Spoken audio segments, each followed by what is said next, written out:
Merhaba sevgili arkadaşlar. Bir Yumak'la Gelenler YouTube kanalıma hoş geldiniz. Bugün sizlere bu önümde görmüş olduğunuz elbise modelinin yapımını anlatmaya çalışacağım.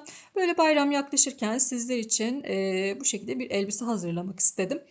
Kız çocuklarınıza bayramda böyle süslü süslü giydirmek isterseniz diye elbisemden, videomdan faydalanabilmenizi istedim. Şimdi elbisemiz 1-2 yaş için uygundur arkadaşlar. Beden genişliğimiz 28 santim. Boy ölçümüzde tam bu yakadan etek kısmına kadar 45 santimlik bir ölçümüz var. 1-2 yaş için uygundur. Diğer yaşlara uyarlamak için yaka başlangıçtaki zincir sayısını artırıp eksiltmeniz gerekiyor. Hani o şekilde büyütebilirsiniz. Boyunu da yine aynı şekilde uzun tutmanız gerekiyor. Şimdi elbisemizin ön kısmı bu şekilde. Öncelikle şöyle göstereyim. Bakın roba kısmından başlıyoruz. Roba kısmından başlayıp ördükten sonra etek kısmına geçiyoruz. Kollarımızı birleştirip etek kısmına geçiyoruz. Etek kısmında ördükten sonra kol kısımlarını ve yaka kısımlarını örüp en son fiyonkumuzu da takıp elbisemizi sonlandırıyoruz. Elbisemizin şöyle arka kısmını da paylaşayım. Arka kısmımız da bu şekilde arkadaşlar. Şöyle arka kısmımız bu şekilde. Ön kısmımız bu şekilde gayet güzel bir model. İstediğiniz renklerde hazırlayabilirsiniz. Kullanmış olduğum iplerim koton iplik kullandım. 2,5 adet ip kullandım arkadaşlar. Kar topu Baby Natural 100 gram 200 metre bir özelliği vardır. 3,5 milimde tığ kullandım. Bunun için 3 tane de şu arka kısmında inci düğmelerimiz var. 3 tane de inci düğme kullandım. Evet, modelim ve malzemelerim bu şekilde. Şimdi isterseniz modelimizin yapımına geçelim. Geçmeden önce küçük bir hatırlatma yapmak isterim. Kanalıma abone olmayı, bildirimleri açmayı unutmayın. Yorumlarınıza da destek verirseniz çok sevinirim. Hepinize kolay gelsin. Evet, elbisemizin yapımına başlıyoruz. Öncelikle 74 tane zincir çektim. Şimdi 74 tane zincirimin üzerine ayrımlarını yapacağım. Şöyle 1, 2, 3 tane daha zincir çekiyorum. 1, 2, 3 ve dördüncüye bir tane trabzan yapıyorum arkadaşlar. Ön için burada 11 tane trabzanım olacak. Buradaki zincirimi de sayıyorum. 2, 3, 4, 5, 6, 7, 8,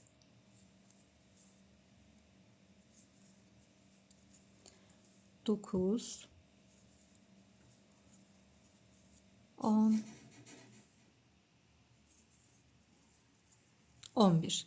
11 tane zincir çektim.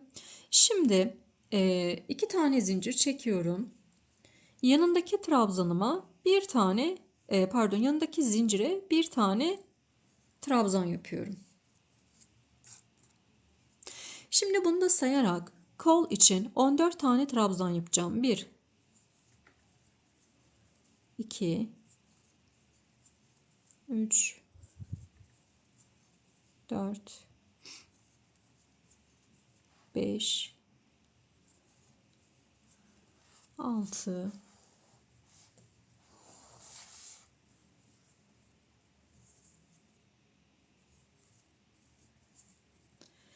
7, 8, 9, 10, 11,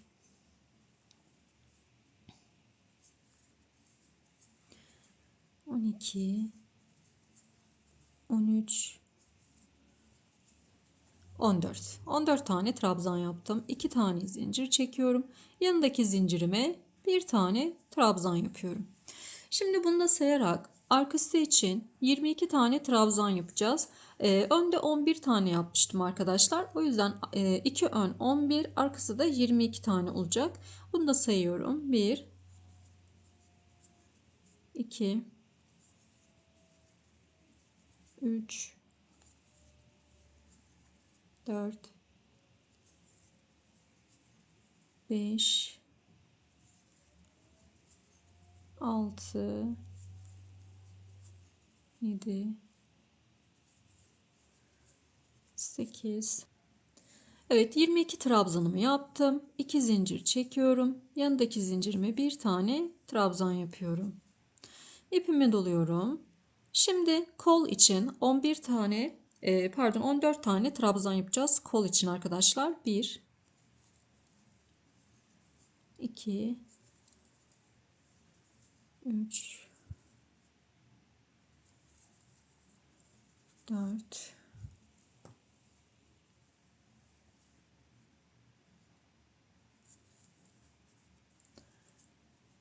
5, 6, 7, 8, 9, 10.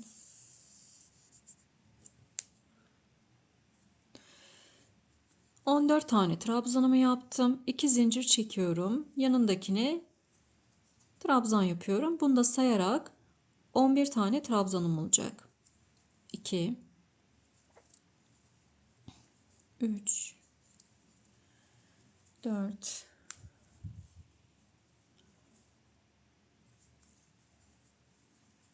5, 6, 7, 8, 9, 10, 11. Evet, burada 2 tane kaldı. Bunları da şu şekilde sökebiliriz arkadaşlar. Şu son kısımdan zinciriniz kalırsa buradan sökebilirsiniz.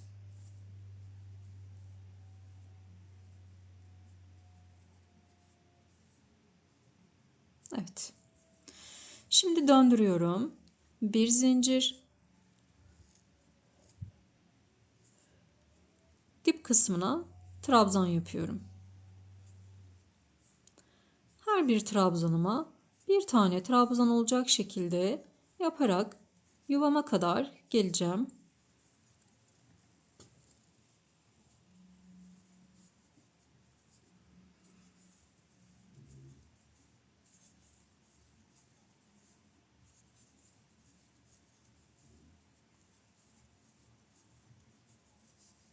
Sadece trabzan yapıyoruz. Roba kısmını sadece trabzandan oluşacak. Etek kısmı örnek olarak yapacağız arkadaşlar. Evet. Şimdi yuvama kadar geldim. Yuvamın içerisine 2 tane trabzan yapacağım. Bakın birinci sırada bir trabzan, 2 zincir, bir trabzan şeklindeydi. Bu sırada da 2 trabzan, 1, 2 trabzan, 2 zincir, aynı yere 2 trabzan.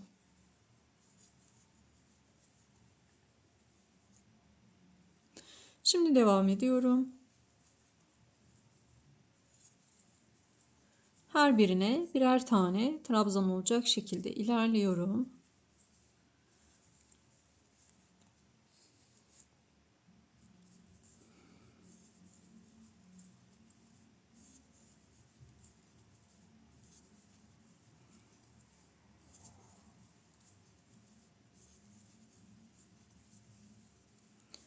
Yuvaya kadar geliyorum.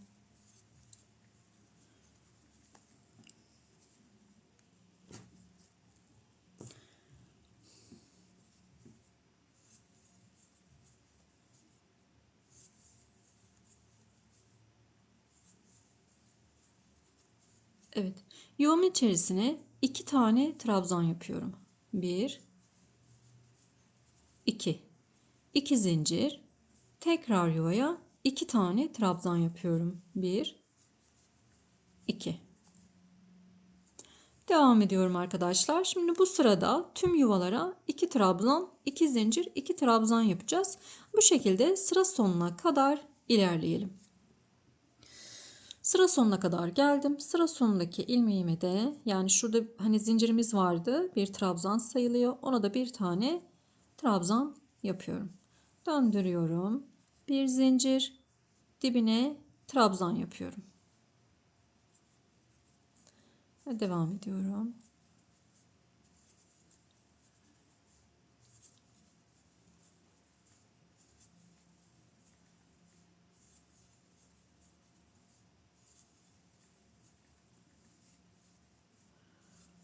yuvaya kadar gelelim arkadaşlar. Evet, yuvamın içerisine geldim. Yuvamın içerisine bir tane trabzan yapıyorum. Bakın altta 2 tane trabzan yapmıştım. 2 zincir ve tekrar 2 trabzan yapmıştık yuvaya. Burada da bir trabzan, 2 zincir ve bir trabzan yapıyoruz. Devam ediyorum.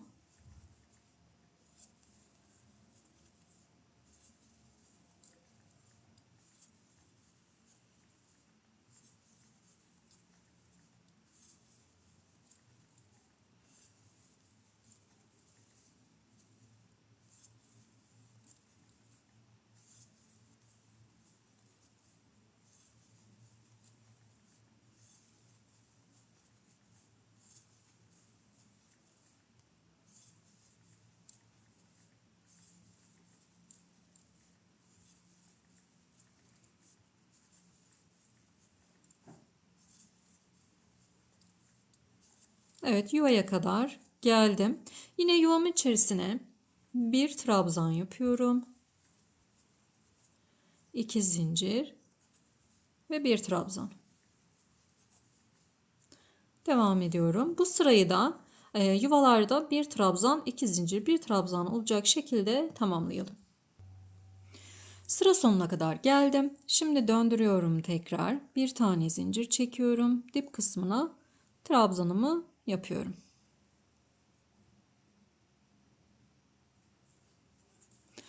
Yine yuvaya kadar trabzan yaparak geleceğim.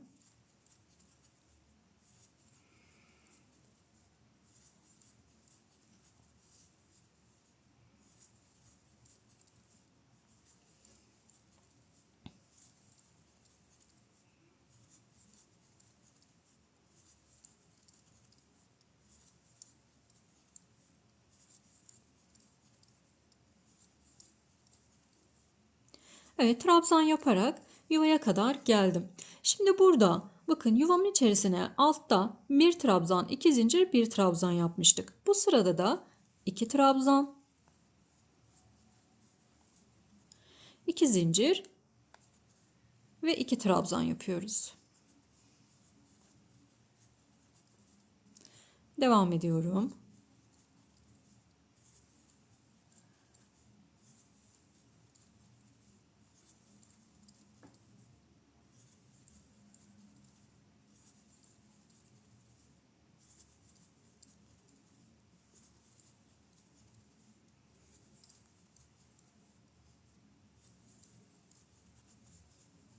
Diğer yuvaya kadar geleceğim arkadaşlar.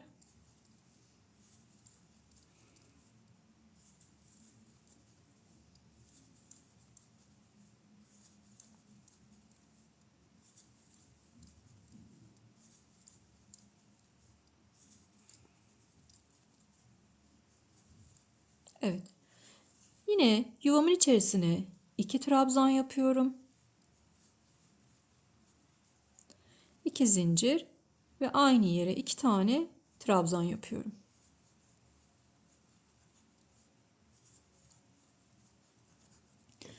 Şimdi bakın yaptıklarımızı tekrarlayalım.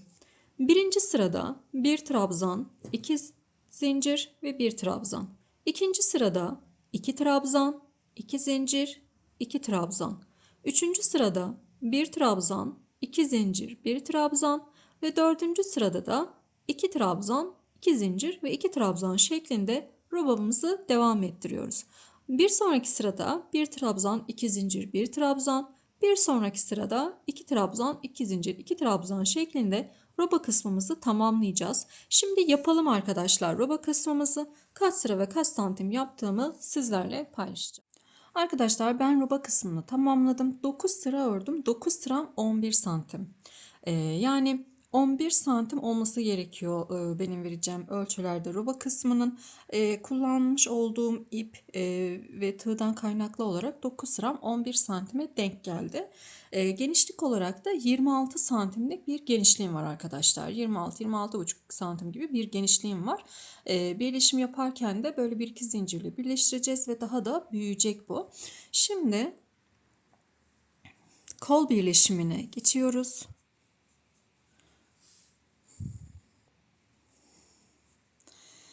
kol kısmına kadar, buraya kadar trabzanla geleceğim arkadaşlar.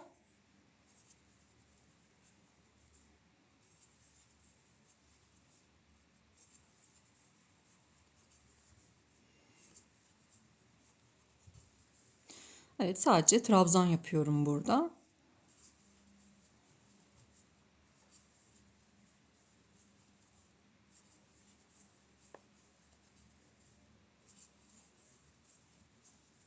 Ve buraya kadar gelelim. Evet, kol kısmına kadar geldim. Şimdi ipimi doluyorum. Yuvamın içerisine bir tane trabzan yapıyorum. Bir zincir çekiyorum. Ve bu koldaki bütün ilmeklerimi atlıyorum. Buradaki yuvaya geliyorum. Ve buranın içerisine de bir tane trabzan yapıyorum arkadaşlar. Ve devam ediyorum örmeye. Bakın, buradaki yuvamın içerisine de bir tane trabzan yaptım. Bir zincir çektim ve buradaki yuvanın içerisine de bir trabzan yaptım. Şimdi diğer artırma yerine kadar geleceğim ve yine orada birleşimimizi yapacağız. Oraya kadar örmeye devam edelim. Yani şuraya kadar geleceğim arkadaşlar. Evet, yine yuvamın içerisine geldim. Bir tane trabzan yapıyorum. Bir zincir çekiyorum. İpimi doluyorum. Kol için olan ilmeklerimi atlıyorum ve buradaki yuvama geliyorum. Yine buraya da bir tane trabzan yapıyorum. Devam ediyorum.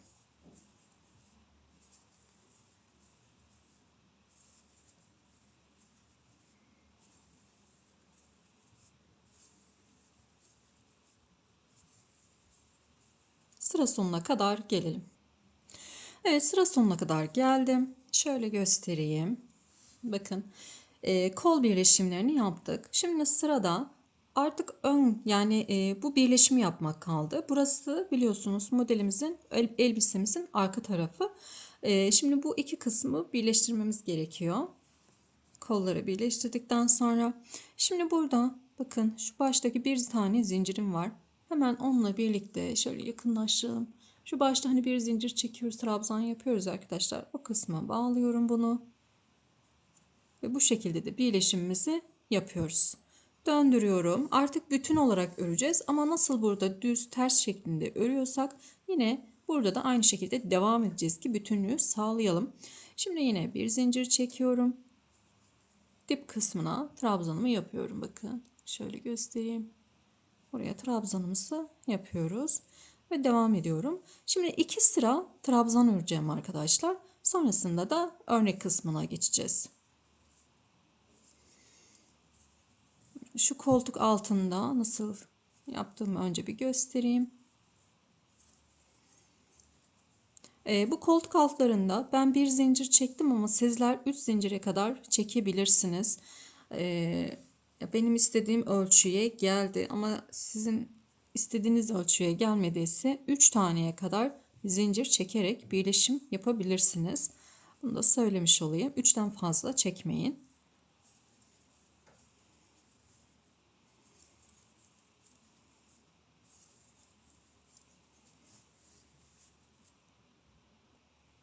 Evet, koltuk altındayım. Burada bir tane zincir çekmiştik arkadaşlar. O zincirimizin üzerine de bir tane trabzan yapıyorum. Ve devam ediyorum. Diğer tarafta da yine aynı şekilde yapacağız. Oraya da, oradaki zincire de bir tane trabzan yapacağız. Yani kaç tane zincir çektiyseniz o kadar trabzan yapmanız gerekiyor. O zincirlerin üzerine. Şimdi sıra sonuna kadar gelelim. Evet, sıra sonundayım. Burada bir trabzan daha yapıyorum. Ve bir zincir çekmiştik. Onunla birlikte birleşimimizi sağlıyoruz. Şimdi döndürüyorum. Yine bir zincir çekiyorum. Ve dip kısmına bir tane trabzan yapıyorum.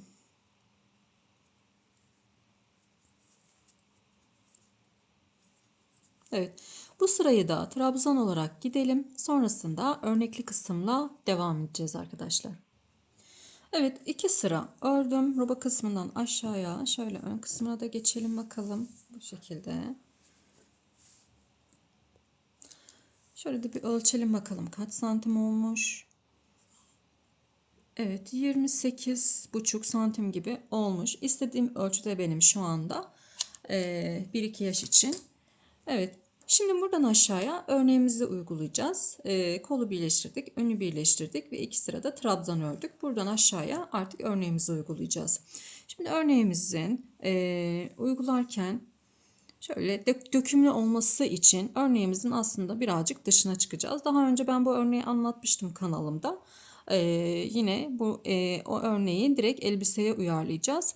Şimdi yani yaka kısmında yapacağımız işlemle burada yapacağımız işlem farklı olacak. Onu anlatmak istedim arkadaşlar. Şimdi öncelikle bir tane zincir çektim. Şöyle dip kısmına trabzanımı yapıyorum. 1. Yanındakine bir tane daha trabzan yapıyorum. 2. Ve yanındakine de bir tane trabzan yapıyorum. 3. 2 tane zincir çektim. Şöyle biraz daha yakınlar. Evet, şimdi 3 tane yan yana trabzanım oldu. 2 zincir çektim. İpimi doluyorum. 1-2 tane atlıyorum. Üçüncüye 5 tane trabzan yapacağım. 2 3 4 5. Yani yaka kısmında buradaki 2 taneyi daha fazla atlayacağım arkadaşlar. Sadece bu atlamalarda farklılık olacak yaka kısmında. Şimdi 5 tane trabzanımı yaptım. 2, 4, 5. İpimi doluyorum. Bir tane atlıyorum. İkinciye trabzan yapıyorum. Yanına bir tane daha trabzan yapıyorum. 2 ve yanındakine bir trabzan daha yapıyorum. 3. Şimdi 2 tane zincir çekiyorum. Bu 3 trabzandan sonra 2 zincir çekiyoruz. 2 zincir çektim. 1-2 tane atlıyorum. Üçüncüye 5 tane trabzan yapacağım. Aynı yere.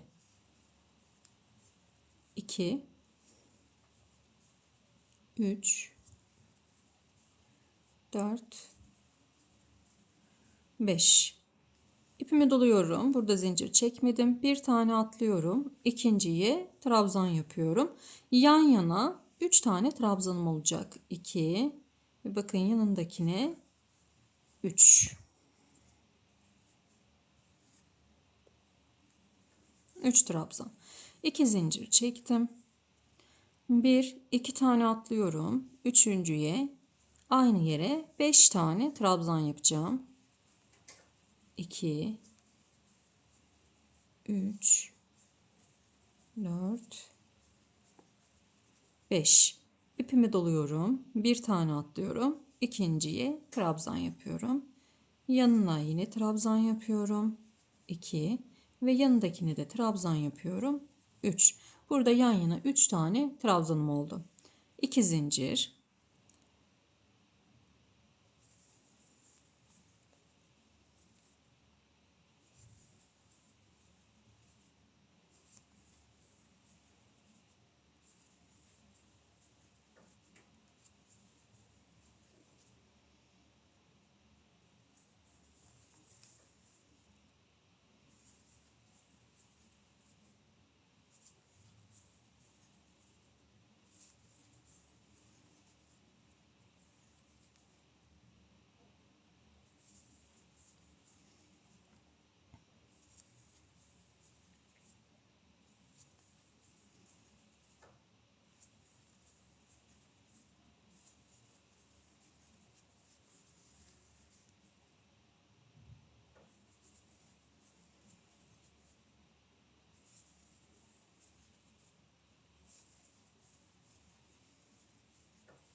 Evet, bu şekilde sıramızın sonuna kadar gelelim arkadaşlar. Evet, sıra sonuna kadar geldim. Sıra sonunda bakın denk geldi arkadaşlar. Bir tane atlıyorum ve burada 3 tane yan yana trabzanım var. Birleşimimi yapacağım. Şimdi birleşimimi yapalım. Kaydırmayla yaptık. Eğer burada bu denk gelmezse, bu şekilde denk gelmezse bu aralarda 2 değil de bir tane ayırabilirsiniz. Yani buradaki atlamaları ona göre yaparak burayı eşitlemeniz gerekiyor arkadaşlar. Bu şekilde olması gerekiyor. Şimdi döndürelim.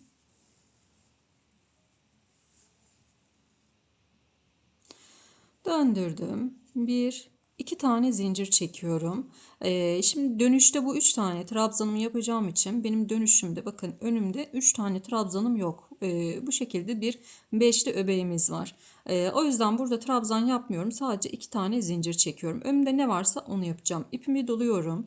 Şimdi buradan 1, 2, 3, 4 tane atlıyorum. Yani bu beşli öbeğimizin en sondaki trabzanımızın üzerine geliyorum ve 5 tane trabzan yapıyorum buraya. Yani 1, 2, 3, 4 tane atlamış oluyoruz.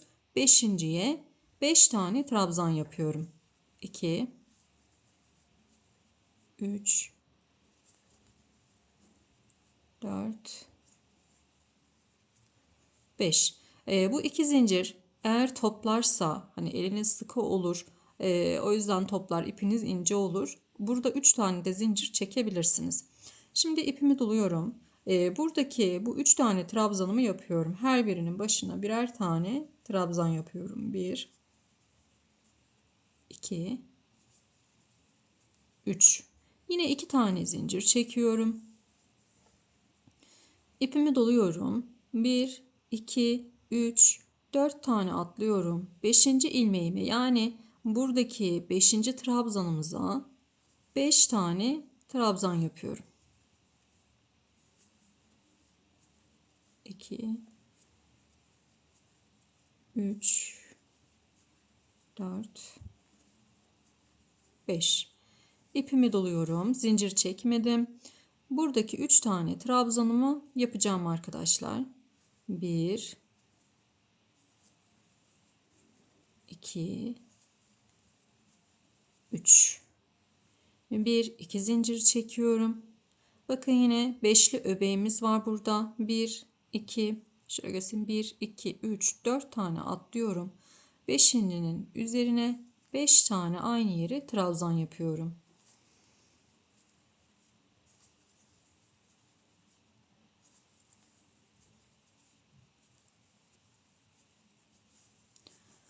İpimi doladım.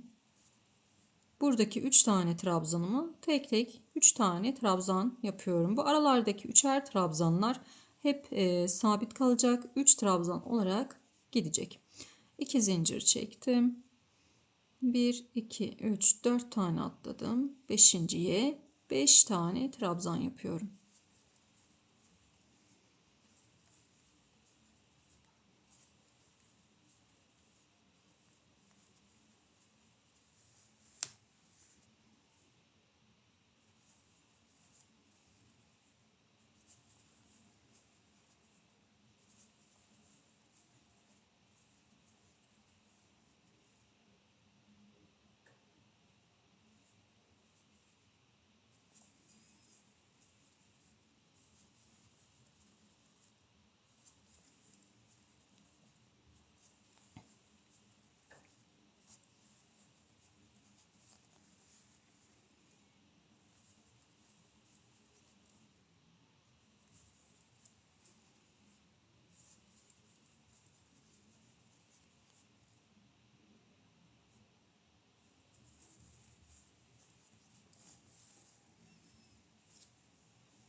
Evet, şimdi sıra başına kadar, sıra sonuna kadar aynı şekilde devam edelim.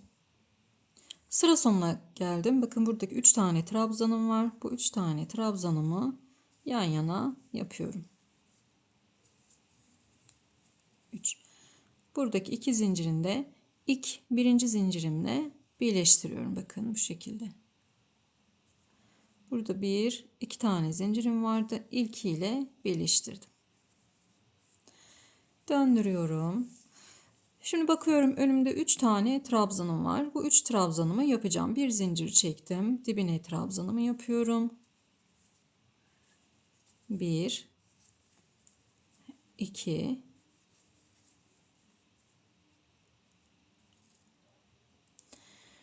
3. Dibine değil arkadaşlar, bir zincir çektim. Şu birinci trabzanımın tepe noktasına batıyorum. Yani burada 3 tane trabzanım olacak. Artırma yapmayalım.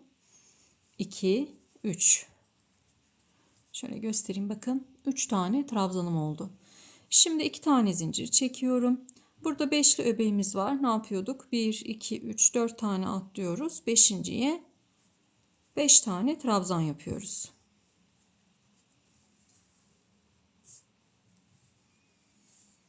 İki, 3, 4, 5. Burada 3 tane trabzanım var yan yana. Bu 3 trabzanımızı yapıyoruz. 3, 2 zincir. 1, 2, 3, 4 tane atlıyorum. Beşinciye 5 tane trabzan yapıyorum.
Evet, şimdi sıra sonuna kadar yine gelelim.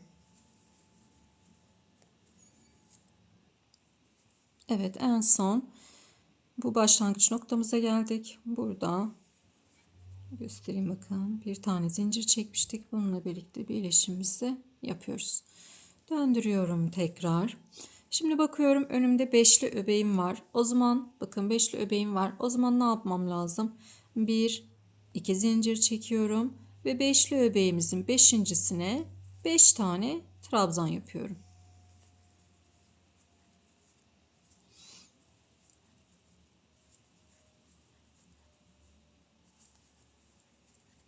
İpimi doluyorum. Buradaki 3 taneyi de yine 3 tane trabzan yapıyorum. Buradan sonrası artık hep aynı gidecek arkadaşlar. Hep aynı gidecek. Ben burada hani başlangıç noktasını sizlere göstermek istedim. Nasıl olduğunu. Yani önümüzde ne varsa ona göre hareket ediyoruz. Şöyle bir bakalım. Evet, bu şekilde ilerleyecek. Bakın birazcık böyle açıldı. Bu alt kısımda normalde biz üstte 4 tane atlıyoruz. Beşinciye batıyoruz. Normalde alt kısımda da o şekilde olmalıydı. Ama biz hani elbisemizin etek kısmının biraz açılmasını istediğimiz için 2 atladık. Sonra aynı yere 5 tane yaptık. Ve bu şekilde bakın dökümlü, birazcık daha tabii ki uzayınca dökümlü bir elbisemiz olacak. Şimdi tamamlayalım. Kaç santim yaptığımı sizlerle paylaşacağım, etek boyunu kaç santim olduğunu arkadaşlar. Ben yapayım, sizler de yapın. En son buluşalım. Arkadaşlar etek kısmını tamamladım. Toplamda bu örnek kısmından etek kısmına kadar 28 santimlik bir kısım ördüm. Şöyle uç kısmına kadar 28 santimlik bir kısım ördüm. Bu omuzdan itibaren de buradan yani omuzdan etek bitimine kadar da 45 santimlik bir uzunluğumuz var elbisemizin. 1-2 yaş boy ölçüsü bu şekilde arkadaşlar. Şimdi kol kısmına geçeceğiz. Ben bir kolunu yaptım. Diğer kolunu da beraber yapalım. Şimdi öncelikle bakıyorum en son düz kısımda bitirmişiz. Bir sıra trabzan öreceğim. Şöyle ters kısımdan alacağım ipimi. Eğer sizin ters kısımda bittiyse yani roba kısmına 9 sıra değil de benim gibi 10 sıra yaptıysanız muhtemelen terste bitmiş olacak. O yüzden sizler düz kısımdan devam edebilirsiniz. Evet, şimdi bu şekilde ipimizi takıyoruz ve burada bir sıra trabzan yapacağım arkadaşlar. Şurada Başta ve sonda birer tane de trabzan kesimi yapacağım. Şimdi ipimi doluyorum. Şöyle yanındakine trabzan yaptım. Burada bir tane kesim yapacağım arkadaşlar. Şimdi batıyorum. Tığımda 3 tane var. İkisini çıkardım. Tığımda 2 tane var. İpimi doluyorum. Yandaki ilmeğe geçiyorum. Buradaki ilmeğime de batıyorum. 2 tane çıkarıyorum. Tığımda 3 tane var. Hepsini tek seferde topluyorum. Evet. Şimdi daha kesim olmayacak. Bu sıradan sonra son, yani buralarda kesim olmayacak, sadece bitiş kısmında yine bir tane daha kesim yapacağız. Böyle her bir ilmeğe birer kere trabzan yaparak ilerleyeceğim şimdi arkadaşlar.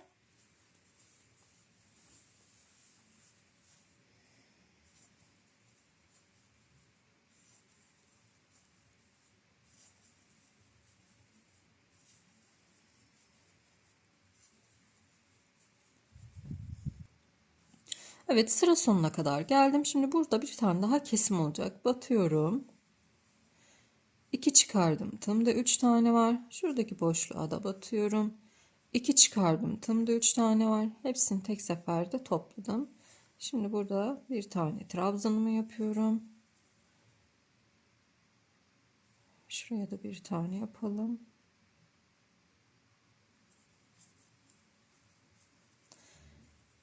Ve birleştiriyorum. Evet. Şimdi döndürdüm. Bir zincir çekiyorum.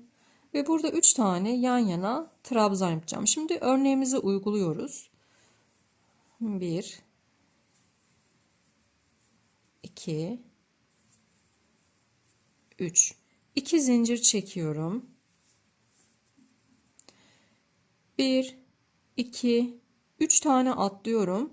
Dördüncüye trabzan yapıyorum. Şimdi bedende 2 tane atlamıştık. Bunun sebebi bu beden kısmının dar gelmemesi, birazcık daha geniş gitmesi içindi. Kolda 3 tane atlıyoruz. Daha sonra trabzanlarımızı yapıyoruz. Aynı noktaya 5 tane trabzan yapacağım. 2 3 4 5. İpimi doluyorum. 1 2 tane atlıyorum. Üçüncüye trabzan yapıyorum. Yan yana 3 tane trabzanım olacak. 2 zincir, 1 2 3 tane atlıyorum. Dördüncüye trabzan yapıyorum. Evet, aynı noktaya 5 tane trabzanımız olacak. 2 3 4 5. 1 2 tane atlıyorum. Üçüncüye trabzan yaptım. Yan yana 3 tane trabzanım olacak. Yan yana.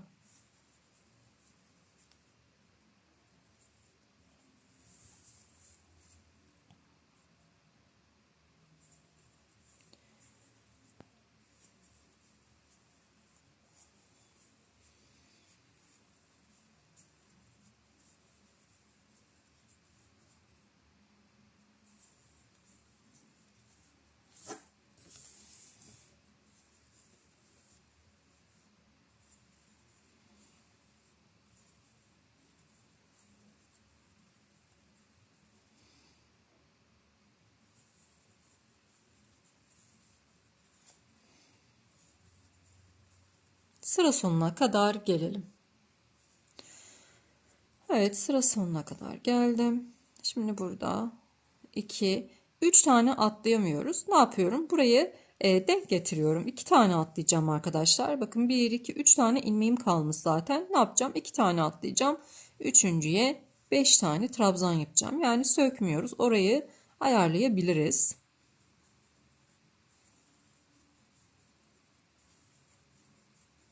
5 ve burada birleşimimizi yapıyoruz.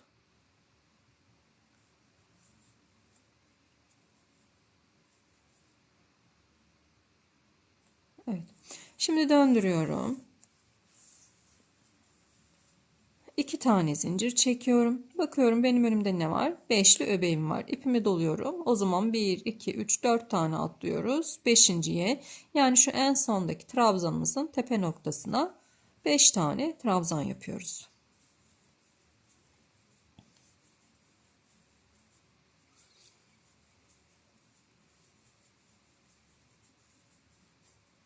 Bu 3 tane trabzanımı yapıyorum yan yana.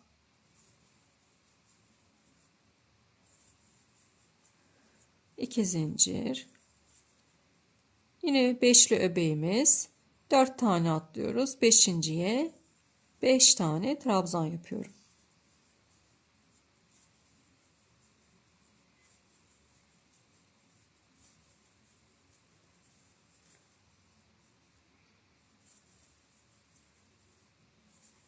Sıra sonuna kadar gelelim arkadaşlar.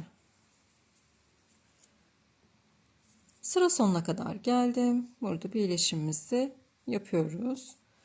Tekrar döndürüyorum. Son sıradayım. Bir tane zincir çekiyorum ve buradaki 3 tane trabzanımı yapıyorum.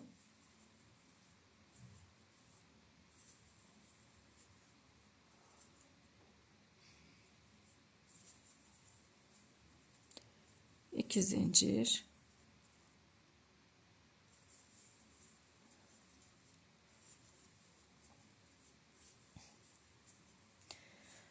İsterseniz kolu uzatabilirsiniz de, yani uzun kollu bir elbise de yapabilirsiniz arkadaşlar. Bu şekilde devam edersiniz. Bu uzun kollu bir elbiseniz olur. Ben kısa kollu olarak tercih ettim. Üzerine böyle incecik bir merserize hırkayla çok şık olacaktır. Şimdi kolumuzu örelim. Bitirelim. Zaten son sıra 3 sıra yapacağım ben kolu. Diğerini de öyle yapmıştır. Örelim. Sonra arka şu kısma geçeceğiz. Arka tarafın bu açık olan kısmına geçeceğiz. Evet, kollarımızı da hazırladık. Şimdi elbisemizin şu arka kısmındaki yerin kapatımını yapacağız. Bunun için öncelikle şöyle şu kısmından, dip kısmından, yani iki kanat, bakın iki taraflı, ve buradan ipimi takacağım.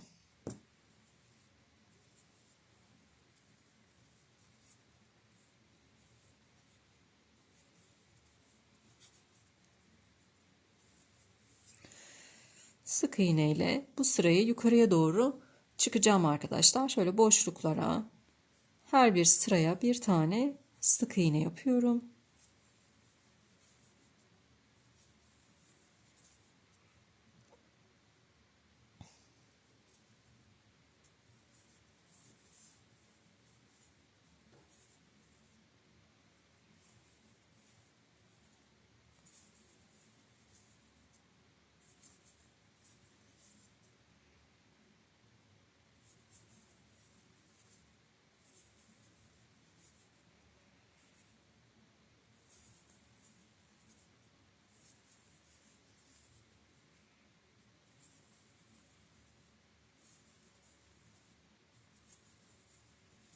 Baş noktaya kadar geldim neredeyse.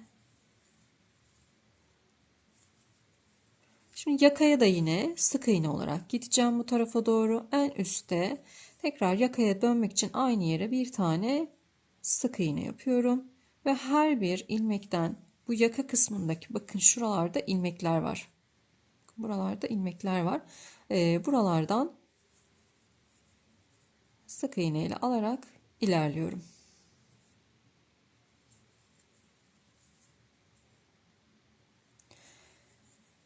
Artırma yerlerinde artırmamız olacak. O artırma yerine kadar geleyim.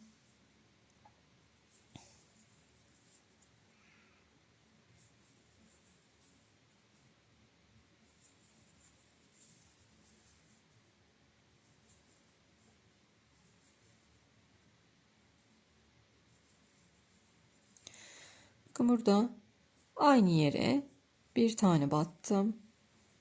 Bir tane daha batıyorum. Yani iki tane batıyoruz. Bir tane artırma yapmış olduk orada. Devam ediyorum. Diğer artırma yerinde de yine aynı işlemi yapacağım.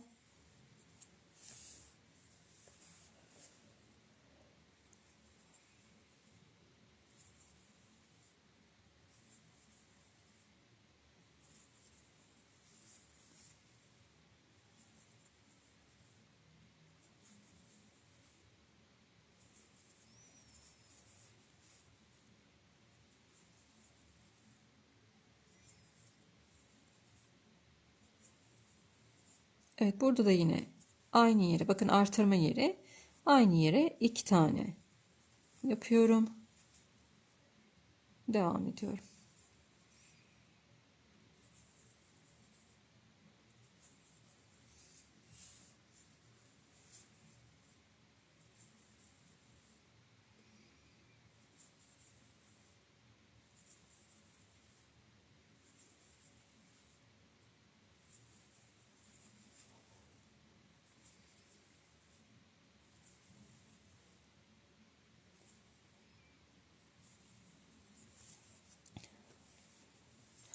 Buradaki artırma yerine de aynı yere 2 kere batacağız.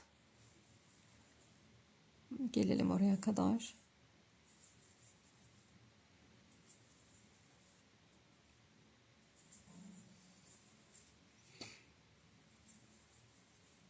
Böylelikle hem yaka için de zeminimizi hazırlamış oluyoruz.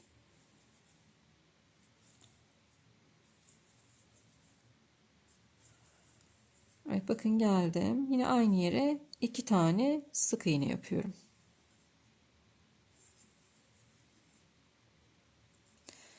Evet, şimdi buraya kadar gelelim arkadaşlar.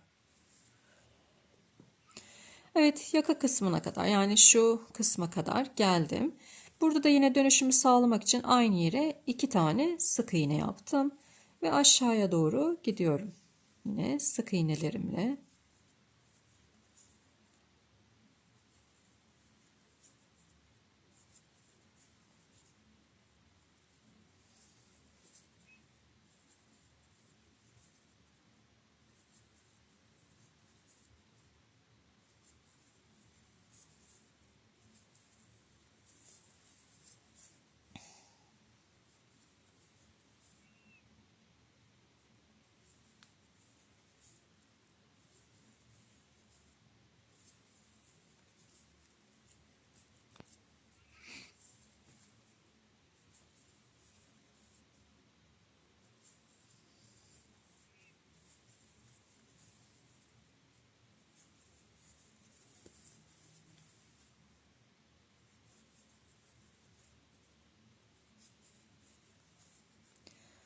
Evet, burada en sonda yine bir sık iğne yaptım. Geriye dönüyorum. Bir zincir. Yukarı doğru her bir sık iğneme bir tane sık iğne olacak şekilde yukarı doğru dönüyorum. Daha sonrasında aşağıya ineceğim arkadaşlar. Toplam 3 sıra örmüş olacağım. Sonrasında diğer karşı tarafa geçeceğiz. Orada düğme iliklerinin açılımını yapacağız.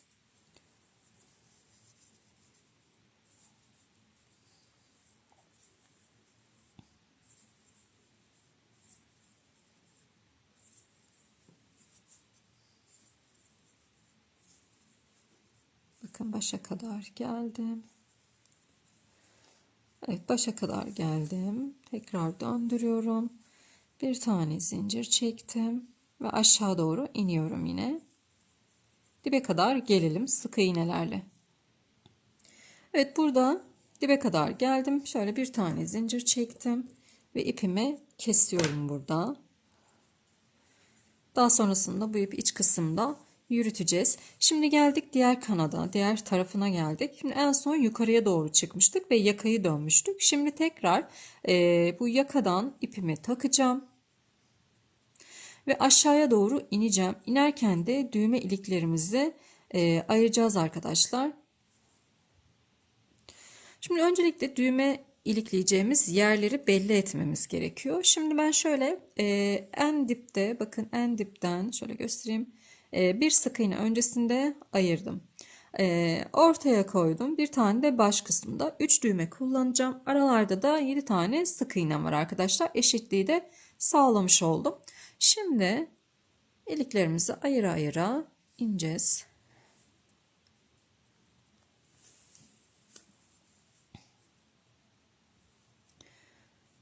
Düğmeli yeri şöyle 2 tane zincir çekiyorum. Buna atlıyorum.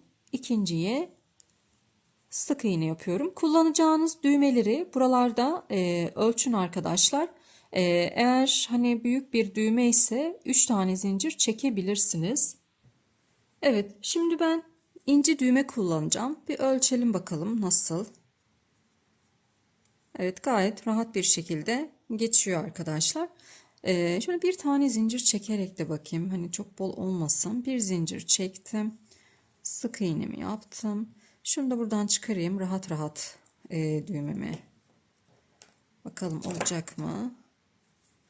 Yani böyle hani zincirinizi ona göre çekebilirsiniz arkadaşlar. Hani düğmenizin boyutuna göre yapabilirsiniz. Şimdi şuradaydı. Bakıyorum.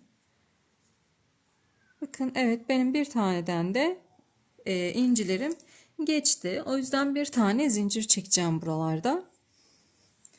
Şimdi inelim aşağıya doğru.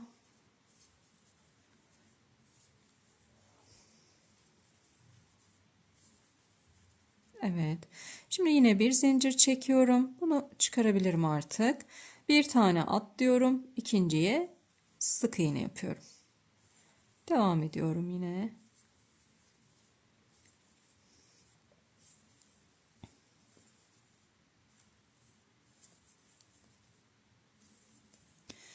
İşaretimin olduğu yere kadar geldim. İşaretimi çıkardım. Bir zincir çekiyorum. Bir tane atlıyorum. Sonuncuya da sık iğne yapıyorum. Döndürüyorum.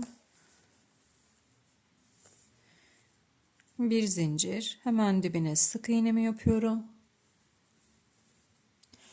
Şimdi bu bir tane zincir çekmiş olduğumuz kısımlar var. Bu kısımlara da yine bir tane atlamış olduğumuz için bir tane sık iğne yapıyorum.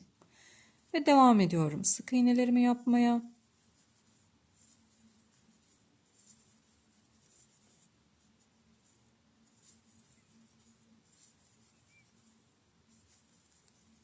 Evet, bakın yine bir tane burada atlamış olduğumuz düğme iliğimizin yeri var. Şöyle bir tane yine sık iğne yaptım.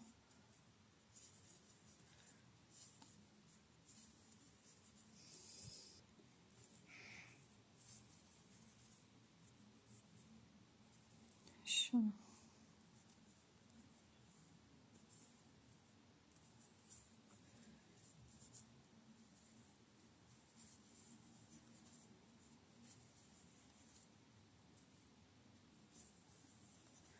Buradaki düğme iliğine de yine bir tane sık iğne yapıyorum ve en sondakine de yine bir tane sık iğnemizi yaptık. Yukarı kadar geldim. En sonkine sık iğnemi yaptım. Bir zincir çekiyorum ve ipimi burada kesiyorum.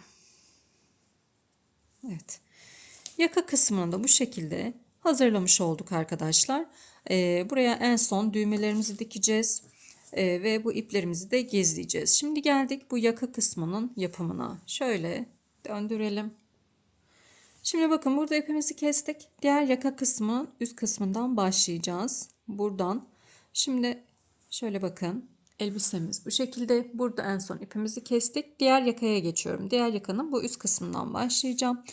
Buradaki ilk ilmeğimden başlıyorum arkadaşlar. Yani şuradaki pat kısmını atlıyorum. Bu pat kısmını ve ilmeğimizin şöyle gözüküyor. Bakın, burada ilk ilmeğim var ve arka kanadından ipimi takıyorum.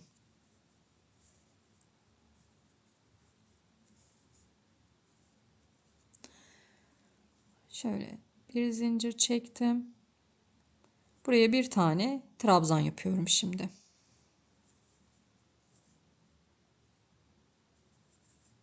Evet. Bir. Yanındakine geçiyorum. Yine bakın, arka kanadından alıyorum. Arka kanadından. 2.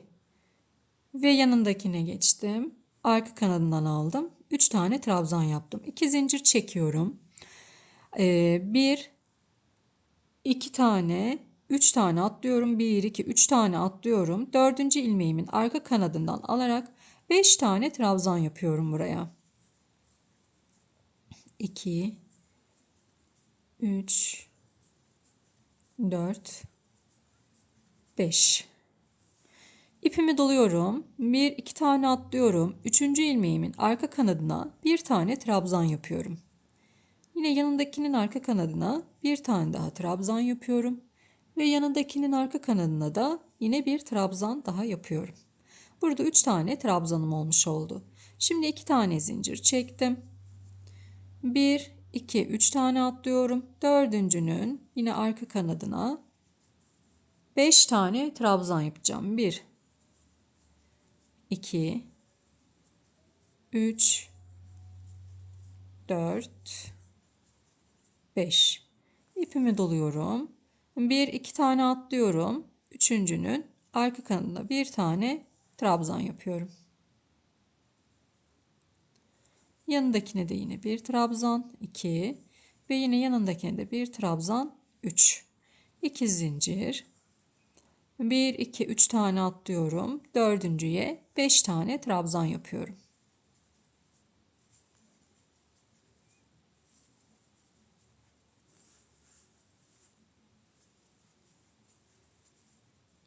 Bir, iki tane atlıyorum. Üçüncüye bir trabzan. Yanındakine bir trabzan ve yanındakine de yine bir tane trabzan yapıyorum. Bakın bu şekilde ön kısma doğru yatmış oluyor arka kanadından alınca. Şöyle göstereyim. Şimdi devam edelim yine sonuna kadar aynı işlemleri yapacağız. 2 zincir çekeceğim. 3 tane atlayacağım. 5 trabzan yapacağım. Aynı şekilde sıra başına kadar sıra sonuna kadar gelelim arkadaşlar.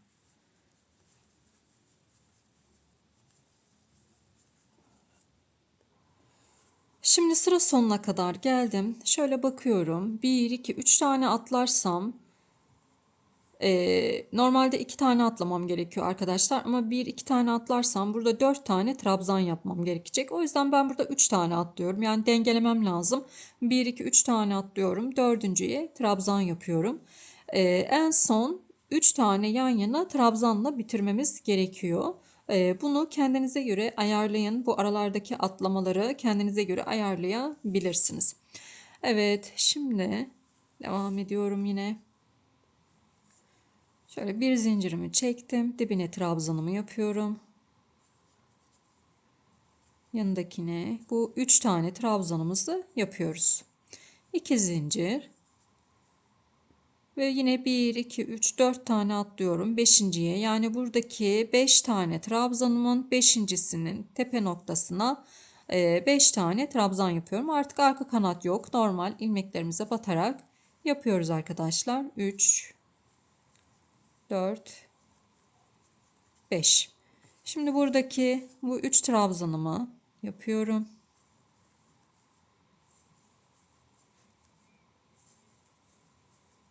İki zincir ve 4 tane atlıyorum. Beşinciye 5 tane trabzan yapıyorum. Buradan sonra aynı şekilde devam edecek. Sadece kaç sıra öreceğiz? Bunu ben bir hani öreyim arkadaşlar. Şöyle yapalım. Ben öreyim. Kaç sıra ördüğümü ve kaç santim olduğunu bakın şöyle olacak. Olduğunu sizlerle paylaşacağım. Sizler de örün o arada. Ben bir saniye sonra buradayım. Yaka kısmını tamamladım. Toplamda şöyle bakın iç kısmına doğru toplamda 9 sıra ördüm. 9 sırada 11 santime denk geldi. Ama tabii böyle yatırdığımız zaman dışta görünen kısım 2, 4, 6 sırası dışta gözüküyor. Şöyle arka tarafını da göstereyim yine. Bakın bu şekilde oldu. Evet, yaka kısmımız da böyle. Şimdi bel çevresini kurdelesini geçirelim. Öncelikle şöyle bir fiyongumuz var arkadaşlar. Bu fiyonkları hazır da alabilirsiniz. Kendiniz de yapabilirsiniz. Şimdi şöyle kurdelemize bir tane kanca, iğne ne varsa geçiriyoruz. Tam orta noktasına alıyorum. Yani orta şu kısım. Şöyle. Birinci bakın en sondaki trabzan sırası değil bir üstünden gidiyorum. Koltuk altından sonra 2 sıra trabzan sırası örmüştük ya arkadaşlar. O 2 sıranın ikincisi yani en alttaki birinci trabzan sırası burada, ikincisi burada. Buradan itibaren sabitleyicimi, iğnemi, kancamı takıyorum. 1, 2, 3 tane gideceğim. 3 ilmek yani 3 trabzan gideceğim. Şöyle. Evet. Çekiyoruz.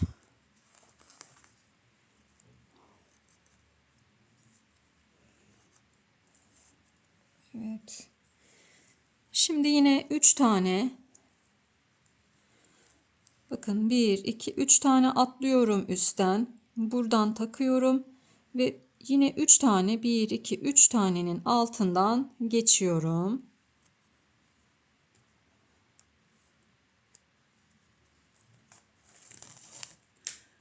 Ve kurdelemizi yine geçiyoruz. Düz olmasına dikkat edelim. 1 2 3 taneye atlıyorum. Takıyorum boşluktan. 1 2 3 tanenin altından geçiyorum.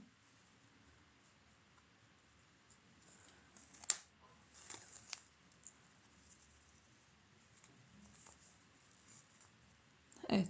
Şimdi bu şekilde buraya gelene kadar kurdelemizi takalım arkadaşlar. Evet. Fiyongumuzu taktık. Fiyongumuzu çocuğunuzun bel kısmına göre bu şekilde sıkabilirsiniz. Gevşek tutabilirsiniz. Ona göre ayarlamanız gerekiyor. Daha sonrasında fiyongumuzu şu şekilde bağlıyoruz.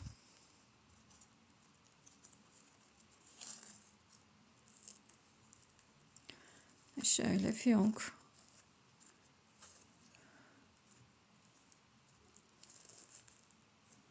Evet. Şu şekilde bir fiyonk yapabilirsiniz arkadaşlar buraya.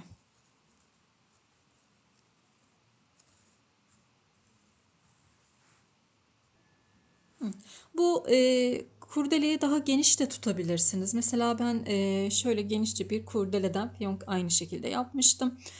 İsterseniz hani bu küçük gelirse bu kısımlarını şöyle küçültün. Bakın böyle küçültün. Bu şekilde. Bunda böyle çıt çıtlı aksesuarlar var arkadaşlar. O şekilde yapıp buraya monte edebilirsiniz. Yani çıt çıtlayıp bu şekilde monte edebilirsiniz. Nasıl isterseniz. Veya hani bu bel kısmında bu genişlikte bir kurdele yapabilirsiniz. Tamamen tercih size kalmış. Şöyle ben birazcık daha uzatacağım bunları. Evet.